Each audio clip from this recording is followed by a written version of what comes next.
اللہ الرحمن الرحیم۔ السلام علیکم، آپ دیکھ رہے ہیں ایگل ٹی وی۔ گجرات اقوام متحدہ کے ادارہ برائے انسداد منشیات و جرائم کے وفد کا گجرات کا دورہ۔ وفد نے جنسی زیادتی کی شکار خواتین و بچوں کے تحفظ کے لیے قائم کیے گئے سہولت centre, safe city control room اور کرائم سین یونٹ کا وزٹ کیا۔ تفصیلات کے مطابق UNODC کے وفد نے گجرات کا خصوصی دورہ کیا، جس میں انہوں نے جنسی زیادتی کی شکار خواتین و بچوں کے تحفظ کے لیے قائم کیے گئے سہولت سینٹر، سیف سٹی پروجیکٹ اور کرائم سین یونٹ کا وزٹ کیا۔ وفد میں مسٹر جولین فریڈرک مورکم Harneis UNRC، Saeed Shah coordinator, Syed Safi Pirzada national programme manager police UNODC Islamabad شامل تھے۔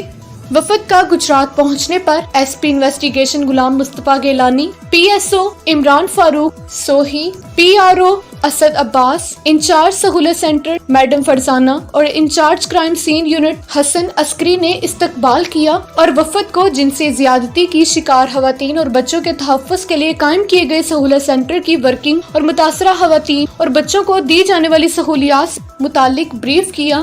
اس موقع پر مسٹر جولین نے خدمت سینٹر میں اپنے ہاتھوں سے پودا بھی لگایا۔ SP انویسٹی نے بعد ازاں وفد کو سیف سٹی پروجیکٹ کے کنٹرول روم کا وزٹ بھی کرواتے ہوئے بتایا کہ اس پروجیکٹ سے گجرات سٹی میں ہونے والی وارداتوں کو ٹریس کرنے میں مدد مل رہی ہے۔ بعد ازاں وفد نے پولیس لائنز میں واقع کرائم سین یونٹ کا بھی دورہ کیا، جہاں پر انچارج کرائم سین یونٹ نے وفد کو پولیس انویسٹیگیشن میں کرائم سین یونٹ کے کردار کے متعلق بریف کیا۔